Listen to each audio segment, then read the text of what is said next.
How about the internet? Today I'm going to change my main cable right there where my winch is for my feeder. I'm not going to change the whole chicken house, only a section from basically the drops to the other drops on the non-brood end. It's preventative maintenance. I got a frayed. I could tell it's frayed, so you know when that'll break 3 o'clock in the morning when they're about to catch my chickens. So I'm going to go ahead and change it.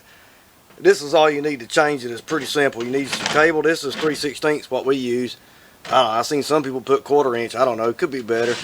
And you know, now they go on to rope and the straps. And I think I like either one. And I might do a video of either or both in the future, because I'm going to start trying that. Because these things here, this cable really don't last long. It's made, the internet says, for a 4-inch pulley. So that's a big old swoop. But if you notice on our winches, or my winches anyways, hey, that thing's like that. I mean, it's really a tight circle, and that's how come these things just don't last. You can try to, this is 7x7. It's 7 times 7, 49 strands in here. But you can try that 7x19, and that's 19 7 times, if that makes sense. All those nut strands. Anyway, it's real fine and it'll flex a lot better. I tried it and I couldn't tell no difference. It still broke all the time. But all you need is your cable. I got my auto magical nut driver here, and if you notice, this here is a 12 point, I think they call it. And I used the 12 point because it'll fix these clamps. See, it'll fit right on these clamps. So you can get to both sides. The 6 point, you can't hardly get in there or whatever. But anyways, this is where it's at. And I also got my cable cutters. So let's get started. Let me show you what I'm working with. As you can see, it's frayed right there, and that's close to breaking. And then I can feel some burrs in it, so that thing's about to break. So I already got it all loose, and I got the whole thing sitting on the ground. So let's get started.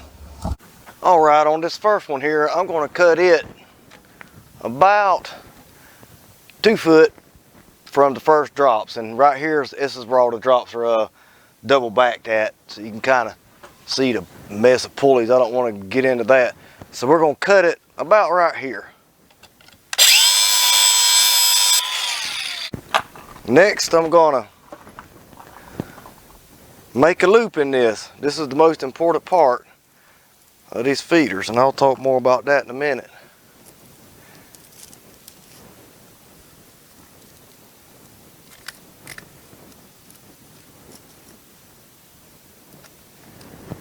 Made a loop.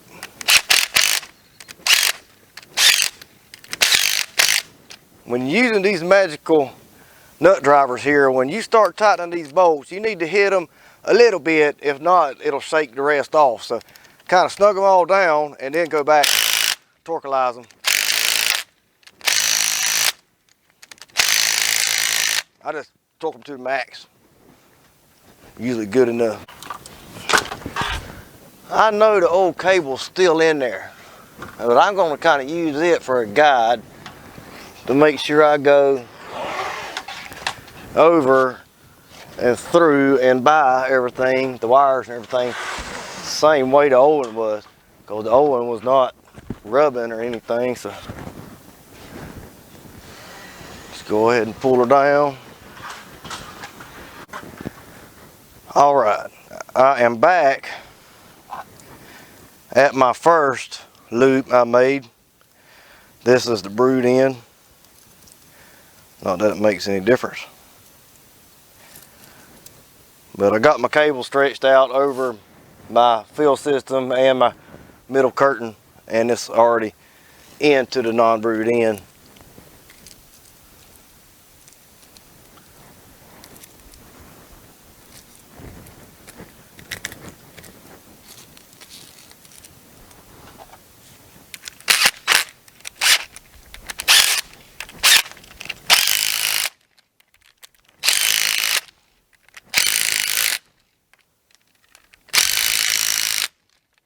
Torqued.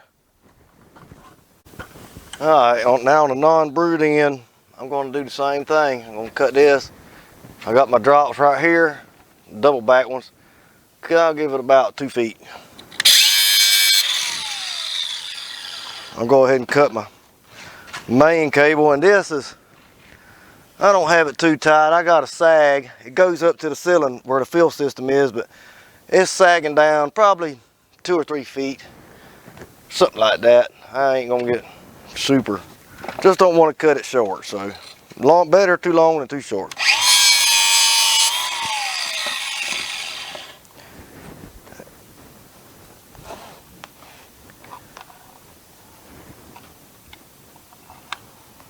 Then you do the same thing.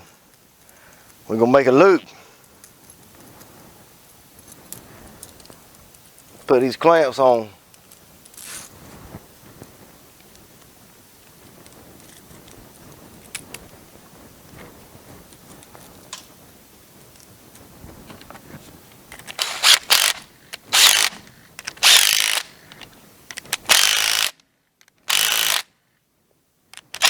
Of course, I lost the nut I'll never find.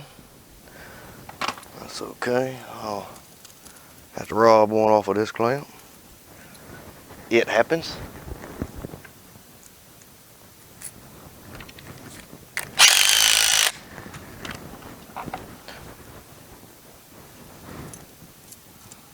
Oh, luckily I had an extra clamp in my pocket. Prepared he is.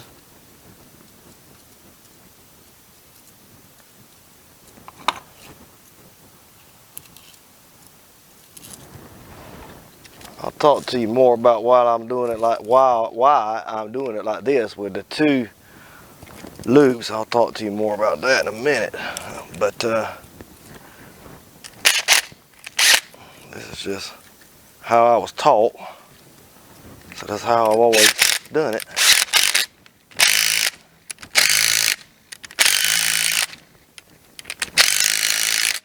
Max torque.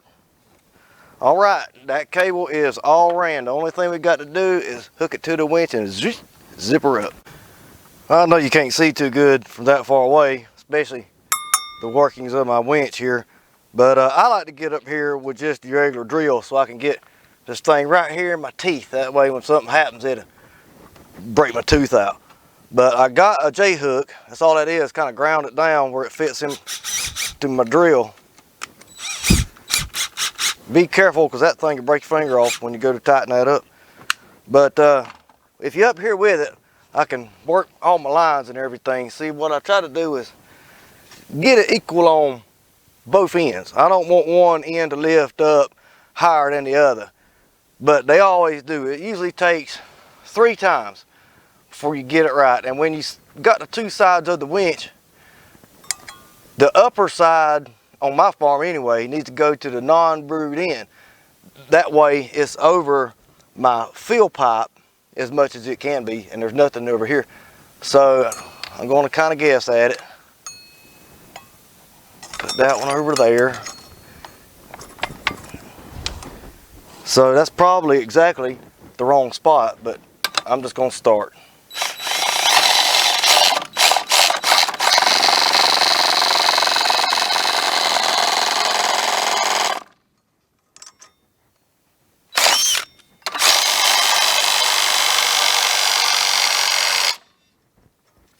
You can kind of test the tension on these cables and you'll know if you're bad off already. I think the non-brewed is going to pull up before the brewed. I'm going to see how bad off it is.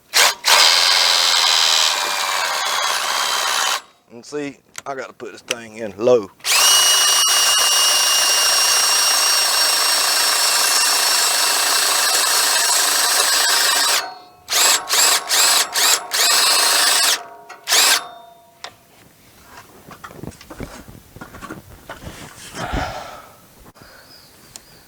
Coming off the ground, looks like 3 inches or so, non-brewed. Then down here on the brewed, it's actually 3, 4, it might be 4 inches. Down is a little more. It's about 1 inch high on this end, so I'm gonna go ahead and go back down. That's why I like being up here with this, because I can Alright, on this end we was about 1 inch high, so I need to shove the cable that way, and it don't take much. I'm gonna move it, that's about 1/4. I moved it about 1/4 that direction, going back up with it.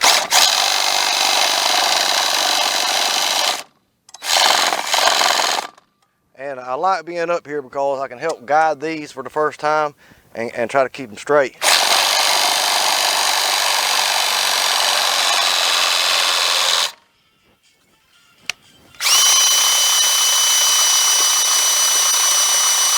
I'll show you what I did here.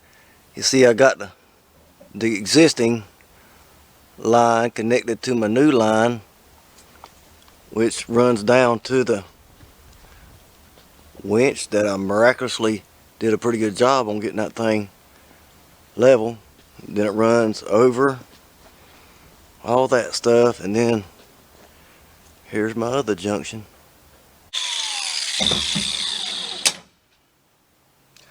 I'm going to talk to you for a second about why I made them loops in this cable.